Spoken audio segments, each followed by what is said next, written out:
In the meeting room, Princess Priscilla called off the engagement with Prince Zion. She expected him to argue, but to everyone's surprise, he accepted it readily and left the room. He encountered the princess's guards, who told him to go back inside and apologize to Lady Priscilla. When the princess emerged and saw the prince effortlessly defeat the expert guards in one strike, he declared his dislike for being interrupted. He spared their lives but ordered them to leave. The princess realized he was not the same as before. She hesitantly asked if she could stay there for the time being. The prince, aware of her reputation as the princess of misfortune, considered how her unique trait might help him identify the true enemy. Within the castle, he allowed her to stay. 3 days passed, and the prince hadn't visited the princess. Believing he was ignoring her, she confronted him at the training ground. She accused him of avoiding her, and questioned why he let her stay, if this was how he intended to treat her. Wait, the prince interrupted, watch your words. He reminded her not to cross the line. He hadn't invited her to stay. He simply hadn't stopped her. He further questioned whether he was obligated to visit her. Disheartened,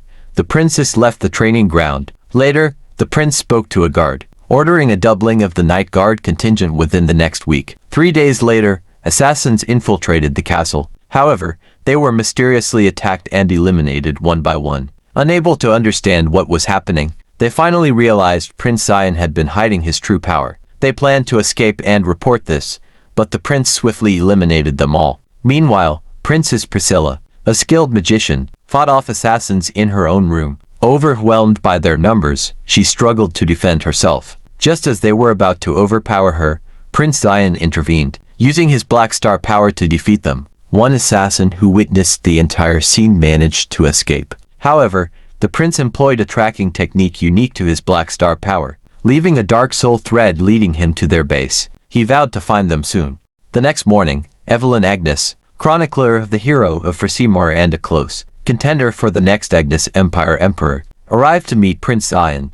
In the meeting room, she inquired about the previous night's attack. The prince confirmed it, stating he was unharmed. Evelyn, mistakenly believing Zion was outmatched, offered him knights for his protection. The prince declined and questioned her reason for visiting. She claimed concern after hearing the news. Despite their different mothers, she reminded him of their sibling relationship and his upcoming succession ceremony. She then advised him to forfeit the ceremony. Why should I? The prince countered, disbelieving his capabilities. Evelyn used her celestial starseed power, a royal family lineage ability granting authority over the evening sky. She claimed he wouldn't last a day in the succession ceremony. In response, the prince revealed his own power, the Black Star, and challenged her statement, asking, "Who says I don't have the power?"